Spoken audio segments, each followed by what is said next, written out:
totikala kaka bongo na maimatali société esengeli bake mokolo ya samedi kaso basalaki mobange na réunion na ONG Bral de Super New Communication azalaki wana pona compte na bino. Assistants sociaux de vie province de Kinshasa na mokuse babengi kaso mokolo ya samedi 5 septembre 2020 basalaki mobange na réunion na salle de réseau des éducateurs des enfants et jeunes de la rue. Secrétariat permanent provincial ya sociaux asalaki bongo partenariat na ONG Braldel ayaki bongo kokokisa signature ya convention ya collaboration pe kosangisa ba effort pona mosala ya synergie pe koassurer accompagnement ya qualité na profit ya bien-être pona population en général. Elekanaki kitoko makasi ndenge kaka bozali komona na bilili partenariat esalemaki comme il faut. Kasi botala bino moko ndenge elekanaki. Avec membres du secrétariat permanent provincial du CASO Kinshasa, messieurs les coordinateurs et membres de l'ONG Bradel, chers assistants sociaux, mesdames et messieurs, distingués invités en vos titres et qualités respectifs, bonjour. Nous voudrions avant toute chose, au nom du secrétariat permanent provincial du corps des assistants sociaux de la ville-province de Kinshasa et au nom de Madame la secrétaire permanente provinciale du corps des assistants sociaux, ville de Kinshasa, ici présente, vous exprimer nos sincères remerciements pour notre présence et l'attention toute particulière accordée à cette grande journée, tout en vous présentant ou en vous souhaitant à chacune et chacun la bienvenue dans ce beau cadre de la salle polyvalente du réseau des éducateurs, des enfants et jeunes de la rue Régère en Cycle. Nous tenons également à exprimer toute notre fierté de prendre la parole au devant de cette tribune de la salle polyvalente du Régère au nom du CASO Kinshasa à l'occasion de cette cérémonie de signature des conventions qui vient témoigner une fois de plus la qualité de la coopération entre deux institutions dont le CASO Kinshasa et l'ONGD Bradel. Excusez.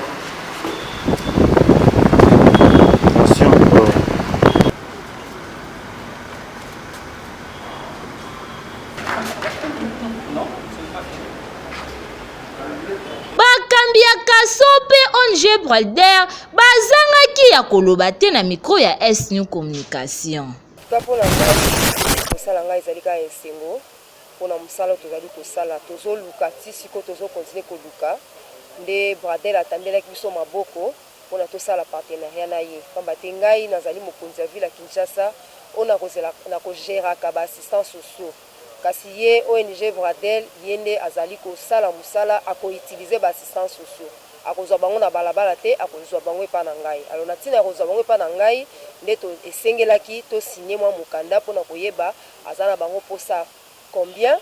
pe akoutilize bango ndenge nini pamba te biso corps des assistants sociaux tozali wana mpona koprotéger baassistants sociaux tozali wana mpona kopromouvoir baassistants sociaux pe tozali wana mpona koencadrer baassistants sociaux moto oyo tokolobaka ntango nyonso moto azali monganga te akoki kotuba moto tonga te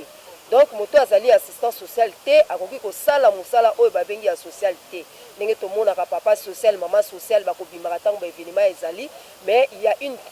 profession ezali la bato basalaka mosala na bazali mpona mosala na ekende malamu na ndenge ya solo o social na mboka ezali koyebana te ezali komonana te pamba te bato bazali kosala yango bazosala yango ndenge esengeli te nde yango wana biso tozali kosala yango ndenge toyekoleli yango pour que makambo nyonso ekosalama ndenge esengeli. On peut retenir pour cette cérémonie de signature de collaboration entre Bradel et CASO, c'est que Bradel vient de concrétiser son vrai CV. Bradel créé depuis 2001, mais dans son CV, j'ai toujours mis que Bradel est membre de CASO, corps des assistants sociaux. Alors maintenant, cette signature me donne l'occasion, comme Madame l'a signalé, les CASO sont et le le Bradel, c'est une structure qui utilise l'assistance sociale. Nous, maintenant, c'est pour collaborer, voir comment nos camarades assistants sociaux peuvent mettre en pratique leur professionnalisme dans l'accompagnement des personnes vulnérables. Je dis que dans la perspective, il y a beaucoup de choses qu'on peut noter, parce que Bradel ne sera pas seul. Nous allons faire de manière que nos camarades puissent mettre en place des structures qui peuvent créer un réseau, et les réseaux des structures créées par les assistants sociaux, pour que les corps des assistants sociaux accompagnent l'assistance sociale, mais Bradel comme espace d'application de ce que l'assistance sociale peut faire puisse mettre en pratique avec tout professionnalisme en accompagnant les personnes vulnérables. Kaso boko base kokoba na ba initiative ya boye eza bien makasi po bino bozali ba assistants sociaux ya vie province de Kinshasa pe bokitaka na bakwenyonso oyo population bazali konyokama pe tokosenga pe na bakonzi ya mboka il faut bobwaka vraiment misu na bino na Kaso pe bo soutenir ba initiative na bango po bango vraiment bazalaka penepene na population. Biso totombeli bino kaka longonya, que vive les Kaso Kinshasa, que vive l'ONG Bradel, que vive la République démocratique du Congo. Précision.